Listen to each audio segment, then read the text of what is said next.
থেকে কি এত লেখাপড়া করছো বলো তো? চিঠি লিখছি। তা কাকে চিঠি লিখছো শুনি শুনি? আমার শাশুড়ি মাকে লিখছি গো গিন্নি।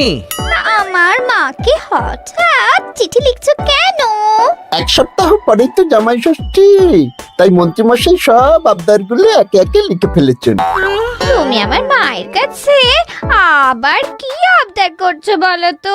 বেশি কিছু না, ওই আমাকে চিঠি পাঠিয়ে নিমন্ত্রণ করতে হবে, তারপর সাদা ঘোড়ায় করে নিয়ে যেতে হবে আমাকে, 3 দিন আদর যত্ন করে খাওয়াতে হবে, সোনার আংটি, ময়ূরপঙ্খী ধুতি, সোনার বোতাম, গলার হার, এই সব উপহার দিতে হবে। তুমি কি পাগল হয়ে গেছো? আমার মায়ের কাছে এত কিছু হ্যাংলার মতন চাইছো কেন? দেখো গিন্নি, আমি তো কৃষ্ণনগরের মন্ত্রী, আমার তো একটা আভিজাত্য আছে। আমাকে এরকম রাজকীয় ভাবে নিমন্ত্রণ না করলে আমি এবারে মানবো না। আমার মা এসব পারবেন না। আমি ওই শুধু আম, লিচু, কাঁঠাল খেয়ে জামাই ষষ্ঠী কাটাতে পারবো না। তাহলে তোমাকে যেতে হবে না, আমি একাই চলে যাব। কি জামাই ছাড়া জামাই ষষ্ঠী?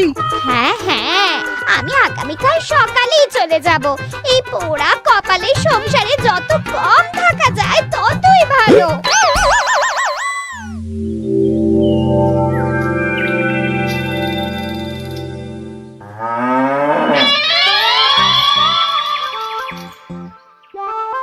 এই চলো চলো চলো চলো।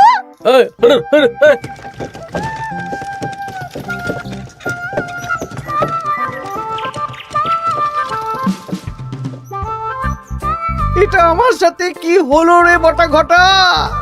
লোভে পাপ আর পাপে চাপ হয়ে গেল।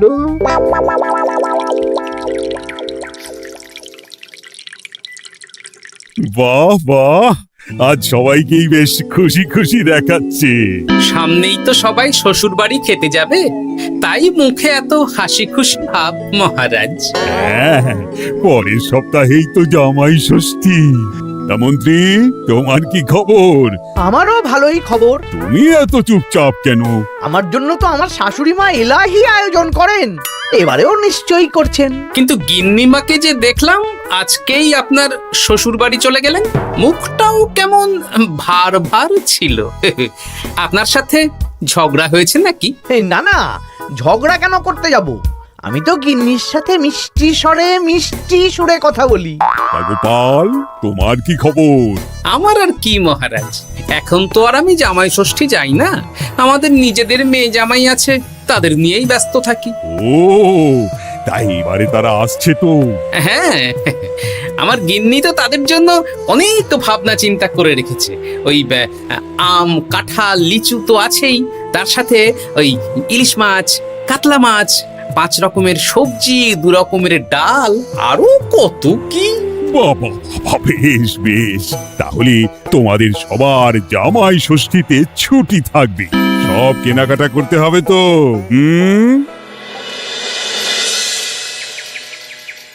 মাথাটা খারাপ হয়ে যাচ্ছে রে, সবাই চব্যচস্য খাবে। মন্ত্রীমশাই, এই তো সুযোগ। কিসের সুযোগ? আমি বলতে চাইছিলাম যে এই সময় সব সভাসদেরাই তো জামাই ষষ্ঠীর নিমন্ত্রণ রক্ষা করতে শ্বশুর বাড়ি যাবে, আর সবাই কিছু না কিছু কিনে নিয়ে যাবে। হ্যাঁ, শাড়ি, গয়না, মিষ্টি। আর গোপাল তো ওর জামাইয়ের তদবির করতেই ব্যস্ত থাকবে, গোপালও কেনাকাটা করবে, তাই এই সুযোগটা হাতছাড়া করা যাবে না। হ্যাঁ, সবাই হাত খুলে খরচ করে কেনাকাটা করবে, আর আমি ওই কেনাকাটায় ভাগ বসাবো। একদম এইটাই বলতে চাইছিলাম। শোন, তোরা শুধু ভাবনা চিন্তা করে নে কিভাবে কুচির কাজটা করা হবে। আমি আগামীকাল রাজসভায় একটু বিশদে জেনে নেব যে কে কি কবে কিনছে। কেমন? বেশ, তাহলে তো কাজ আরো সোজা হয়ে গেল। আমরা সোজা কাজ করব, আপনি মজা নেবেন। একদম।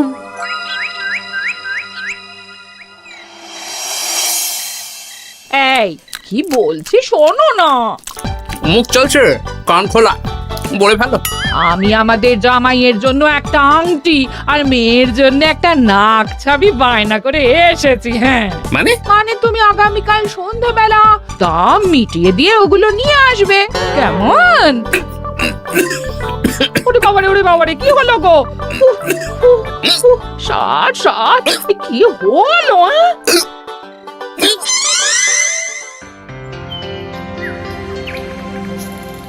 তোমার মুখ ওরকম বাংলার পাঁচের মতো হয়ে আছে কেন? আর বলবেন না মহারাজ, গিন্নি আমাদের মেয়ে জামাইয়ের জন্য একটা আংটি আর একটা নাকছাবি বায়না করে এসেছে।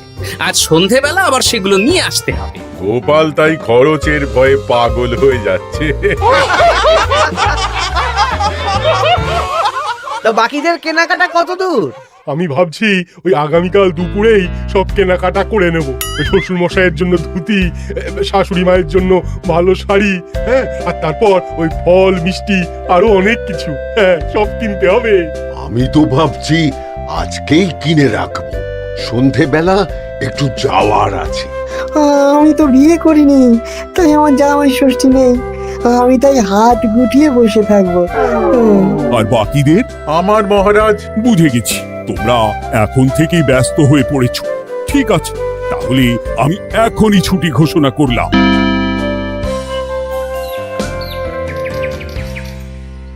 আরে আমার আজকের ভাগ্যটা এতটাই চওড়া যে রাজসভায় শুরুতেই ওই আলোচনা শুরু হয়ে গেল। মানে গোপালের মুখ ভার ছিল, নিজেই কারণ বলে দিল যে আজকে সন্ধ্যাবেলা জামাই আর মেয়ের গয়না কিনতে যাবে। আচ্ছা, আর বাকিরা? বাকিদের ব্যাপারও জেনে নিয়েছি। আমি একটা তালিকা বানিয়ে রেখেছি। কিসের তালিকা? এই যে কে কখন কি উপহার কিনতে যাবে। আরে বাস, তোরা দিনে রাতে চুরি কর, বুঝলি, সারা রাজ্যে চুরি কর। রাঘব বোয়ালের খবর তো আমি দিয়েই দিলাম। এর সাথে সাধারণ প্রজাদের ঘরেও চুরি করব? একদম। মন্ত্রীমশাই, এবারে হিসেবটা 50-50 হবে তো? মানে ওই আমরা যা চুরি করে আনবো তার অর্ধেক আপনার আর অর্ধেক আমাদের। কারণ এবারে তো আর গিন্নিমা নেই, তাই আপনার খরচ নেই।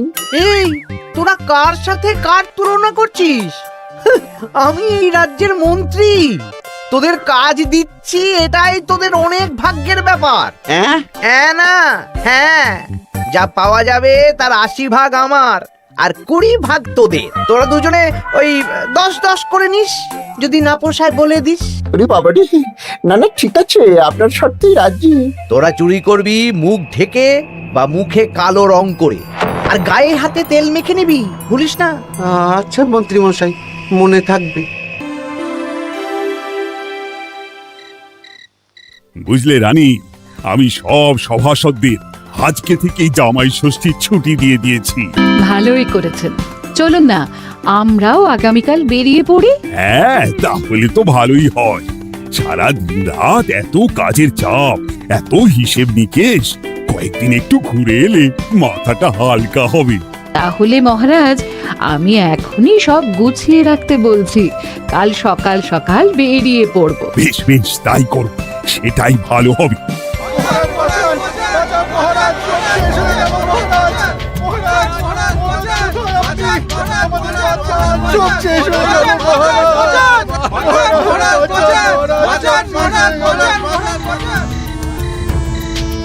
আমি তো আমার শ্বশুরের জন্য একটা পাঞ্জাবি কিনে এনেছিলাম। জানলা দিয়ে চোর শিখ বাড়িয়ে ওই নতুন পাঞ্জাবি চুরি করে নিয়ে পালিয়েছে। আমিও একটু আগে ওই দুটো থলে নিয়ে কেনাকাটা করে ফিরছিলাম, তারপর দেখি দুদিক থেকে দুটো কালো মতন মুখের লোক এলো আর ছো করে আমার হাত থেকে দুটো থলে নিয়ে পালালো। ছি ছি সেনাপতি, তুমি না আমাদের রাজ্যের সেনাপতি, আর তোমার হাত থেকে চুরি হয়ে গেল? দুটো চোরকে ধরতে পারলে না? অনেকক্ষণ ছুটে একটা চোরকে ধরে ফেলেছিলাম মহারাজ, কিন্তু ওর হাতে এত তেল মাখানো ছিল যে যেই হাতটা ধরি অমনি পিছলে পালিয়ে যায়। মহারাজ, আমার তো বাড়ি থেকে দুটো পাতা কাঁঠাল নিয়ে পালিয়েছে, সাথে একটা রূপোর বাটি। ভেবেছিলাম এই বছর জামাইকে রূপোর বাটিতে পায়েস খাওয়াবো, কিন্তু সর্বনাশ হয়ে গেল। বলো কি? আমি তো ভাবছিলাম কালকেই নিজের শ্বশুর বাড়ি চলে যাব, কিন্তু এই পরিস্থিতিতে কি করে আর যাব বলো তো? শোনো সেনাপতি, সবাইকে বলে দেবে আগামীকাল রাজসভায় আসতে, আর রাজ্যে সুরক্ষার ব্যবস্থাও বাড়িয়ে দাও। আচ্ছা মহারাজ। বলি, দামটা আর একটু কমাও না। না না না, এর চেয়ে কমে দিতে পারবো না। তুমি যা বলছো তাতে শুধু আংটি হবে, কিন্তু নাক ছাবি হবে না। আরে বাবা, আমার এখন হাত টান অবস্থা, তুমি বোঝার চেষ্টা করো। এক কাজ কাজ করো, আমাকে আমাকে তুমি ধারে দিয়ে দাও। আমার কাছে গয়না কেনার একটাই মূল মন্ত্র, আজ নগদ কাল ধার। হয় নগদ দাও, নইলে খালি হাতে যেতে হবে। বেশ, আমি তাহলে কালকেই আসবো, ধারে নিয়ে যাব। হ্যাঁ, বাবা রে বাবা, কি শেয়ানা বুদ্ধি! উফ!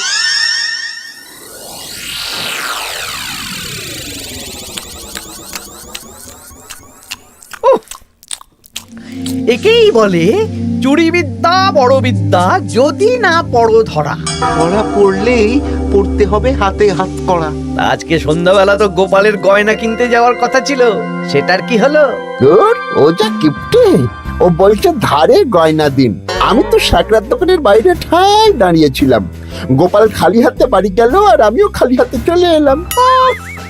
গোপালের চওড়া কপাল।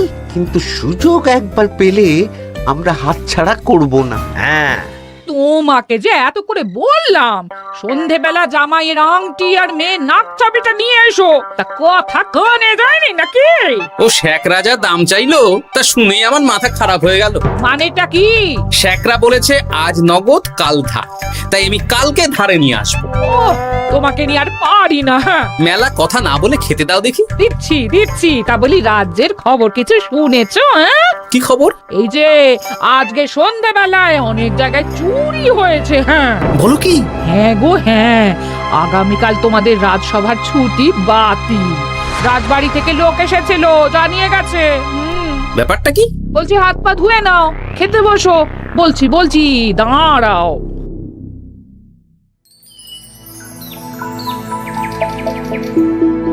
রাজ্যে এতগুলো লোকের বাড়ি থেকে চুরি হয়ে গেল।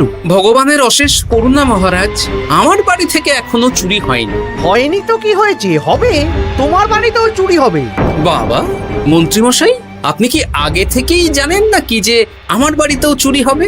তা চোর কি আপনার মাস্তুতো ভাই নাকি? কি মন্ত্রী, তুমি কি চোরকে চেনো? সত্যি মন্ত্রীমশাই, আপনি চেনেন? চেনেন? না মানে এই চিনি না আসলে, ইয়ে করলাম, মানে আন্দাজ করলাম। কোন যুক্তিতে আন্দাজ করলেন মন্ত্রীমশাই? না আসলে যারা যারা এই বছর জামাই ষষ্ঠীতে যাচ্ছে বা জামাই আদরের আয়োজন করেছে, চোর বেছে বেছে তাদেরই চুরি করছে তো, তাই আর কি। ও, বুঝেছি। এটার সাথে মন্ত্রীমশাইয়ের একটা যোগ থাকলেও থাকতে পারে। আচ্ছা, যে জন্য তোমাদের ডাকা, তোমাদের যে দীর্ঘকালীন জামাই ষষ্ঠী উপলক্ষে ছুটি দিয়েছিলাম, সেটা বাতিল করে শুধুমাত্র জামাই ষষ্ঠীর আগের দিন থেকে জামাই ষষ্ঠীর পরের দিন পর্যন্ত ছুটি থাকবে। আচ্ছা মহারাজ। আর সবাই একটু সাবধানে থেকো, দিনকাল খুব খারাপ। মন্ত্রীমশাই অত জোর দিয়ে কেন বললেন কথাটা? ব্যাপারটা ভেবে চিনতে দেখতে হবে।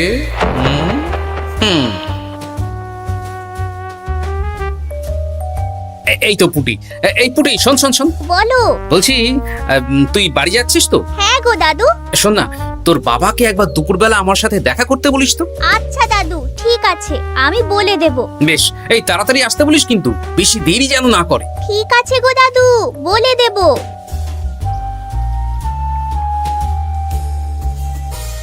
এবারে বিজ্ঞানীর বাড়ি একবার যেতে হবে। এটাই কাজ হবে তো বিজ্ঞানী? আলবাত হবে। এই হলো আমার আবিষ্কৃত বিশেষ চুলকানি চূর্ণ, একবার লাগলে 10 ঘন্টা চুলকবে। ঠিক আছে ঠিক আছে।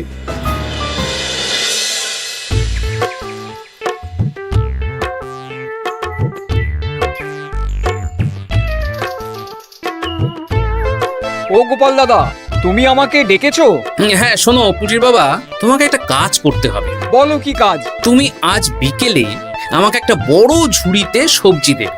শুধু সবজি না, সবজির সাথে ওই ফল মূল মাছ সবকিছু টাটকা না হলেও চলবে। সেটা আবার কেন? সে পরে বলবো। আচ্ছা আচ্ছা গোপাল দাদা।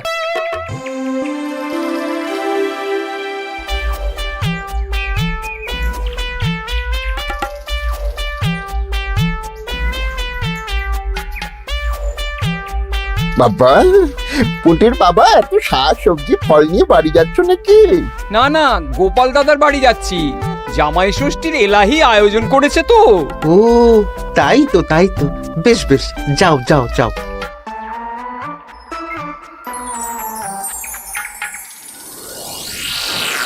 বলিস কি রে? হ্যাঁ, নিজের চোখে আমরা দেখে এলাম। যে পরিমাণ শাক সবজি ফল আছে সেই সব দিয়ে আপনার ওই 1 সপ্তাহ চলে যাবে। তাহলে এই সুযোগ হাতছাড়া করা যাবে না। আজকে ওঁত পেতে থাকবি, কোন রকম সুযোগ পেলেই নিয়ে আসবি। আচ্ছা মন্ত্রী মশাই। এই এসব তুমি কি মেশাচ্ছ ঝুড়িতে? হ্যাঁ, চুপ, এটা চোরের দাওয়াই। এখন এই ঝুড়ি এখানেই থাকবে, যদি মন্ত্রীর কথা মতন চোর বাবাজি নিলেই ফাঁসবে। যাও যাও, আমার জন্য একটু মুড়ি বাদাম নিয়ে এসো, যাও।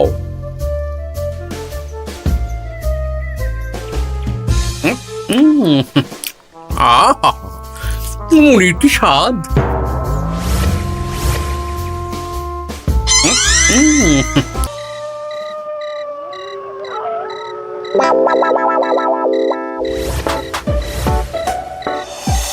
এই কটা সবজি ফলগুলো আমাদের জন্য অপেক্ষা করছে, দেখ দেখ।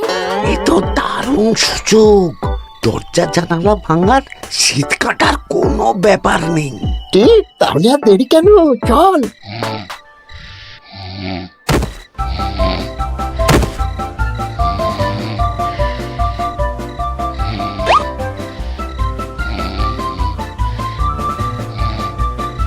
ওরে বাবা রে, কি চুল করছে রে! ওরে বাবারে, আমারও হাত চুল করছে। ওরে বাবা রে, চুল করছে তো। ওরে বাবারে। এই কে রে? এই সেরেছে, গোপাল চলে এসেছে। আর পালানোর পথ নেই। এবার আমরা কোথায় যাব? কোথাও যেতে পারবি না, সারা রাত এই উঠোনেই গোল গোল করে ঘুরতে থাক।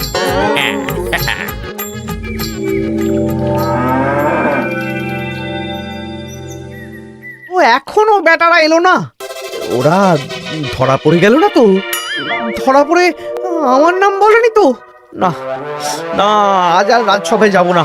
বলবো বলবো আমার শরীর খারাপ, আমি চুরির কিচ্ছু জানি না।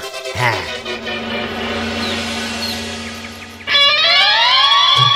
শুধু মন্ত্রী আসেনি। মন্ত্রীমশাই ভয়ে আসেননি মহারাজ। মানে মন্ত্রীমশাইয়ের 2 বিষাক্ত হাত ধরা পড়ে গেছে। এরা দুজনে মন্ত্রীমশাইয়ের নির্দেশে সবার বাড়ি বাড়ি চুরি করেছে, ছিনতাই করেছে। তাহলে আর দেরি কেন, চলুন মন্ত্রীকে ধরে আনি। এ না হয় ধরবেন, কিন্তু উনি যদি অস্বীকার করেন, কারণ চুরির সময় উনি তো উপস্থিত ছিলেন না, যদি বটা ঘটার কথা অস্বীকার করেন। সে ভাবনাও আমার ভাবা আছে। শোন বটা ঘটা, এই তো ভালো বুদ্ধি, চলো সবাই।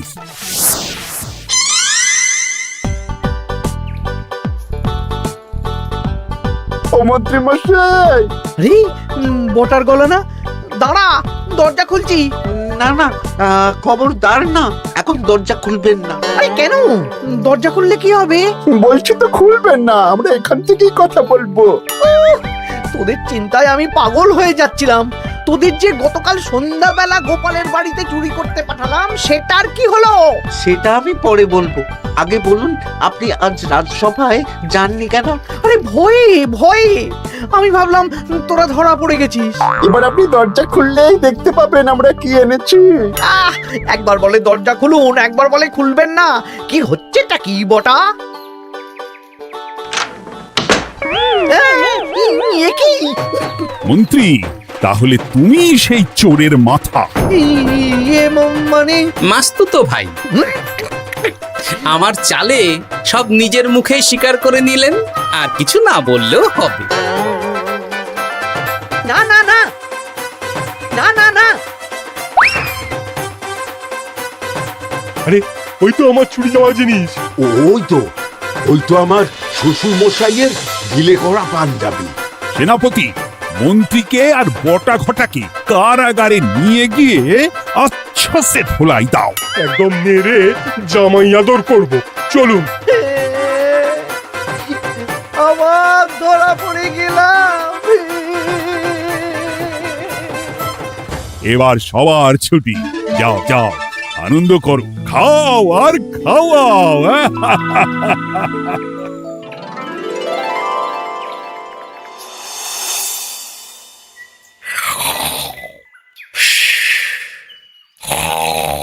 কি গো, বলি বেলা তো অনেক হলো, উঠবে তো নাকি? কাল সারা রাত যা ধকল গেছে, তাই একটু বেশি ঘুমিয়ে পড়েছিলাম। বলি ধকল আবার কি? হ্যাঁ, দিব্যি তো ঘুমাচ্ছিলে। সেটা তুমি বুঝলে তো হয়েই যেত গিন্নি। আসলে সামনেই তো জামাই ষষ্ঠী, তার উপর তুমি যা আয়োজন করেছো, সেটার ধকলেই স্বপ্ন দেখছিলাম আর কি।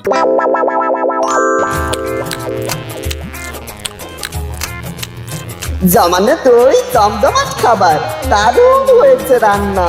জমজমাট জামাই ষষ্ঠী, শুরু হবে আমার কান্না।